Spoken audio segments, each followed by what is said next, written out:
So now you're seeing protests against Donald Trump, and very wisely, Donald Trump is talking about how much he appreciates the energy and the passion of these people who care about what they care about. It's a very wise thing for him to say, and it's very true, and it's part of this game that we're involved in now. People are finding out what they care about, and they're ready to stand up and be part of it, instead of sitting back and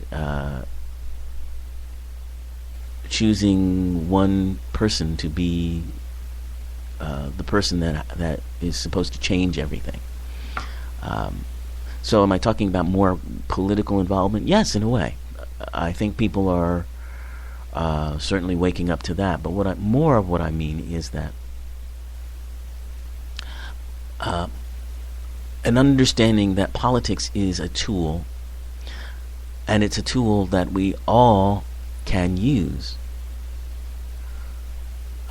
once we come to an understanding, and once we reach a point where we have the will to change things.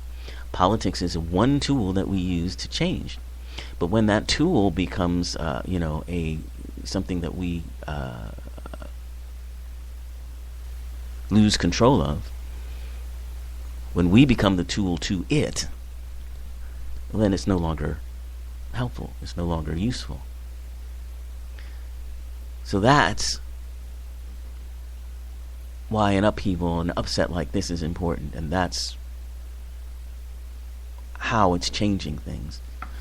I also mentioned, as regards Mr. Trump, the concept of Heyoka medicine among Native Americans, and I'll, if you missed that, I'll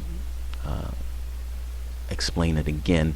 Heyoka medicine people, and Heyoka in Native American cosmology is the sacred clown, if you will.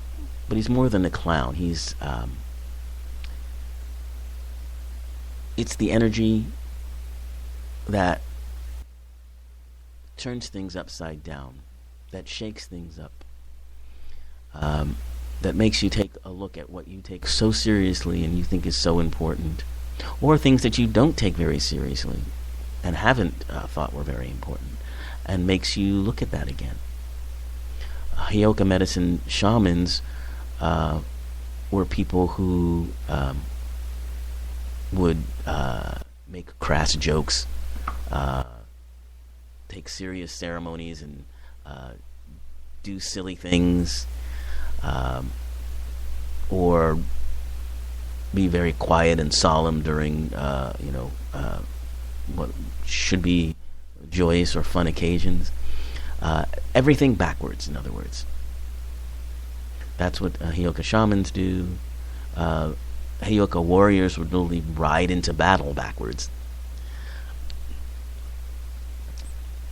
just to confuse their enemies and to set things on their tail, if you will. So that energy, I have always said, Mr. Trump is part of that energy. He's certainly held up a mirror to the Republican Party, and besides the Republican Party, the Democratic Party and the world. And in looking in that mirror, you ask yourself questions about what's important, about what can you tolerate, what will you tolerate, what won't you tolerate, what are you taking so seriously that maybe you should channel into some other things. And those are important questions to ask. And that's where we are at right now, as people try to figure out a way forward. So, that's my take on it. I wanted to bring the transition era discussion back just because of this particular week that we've been through. You can look back at the other episodes I've done on transition era topics and listen to them again. I encourage you to do so. But on this show, we're gonna move forward, and we're gonna talk about more wellness topics next week and so on. So till then, have a wonderful week.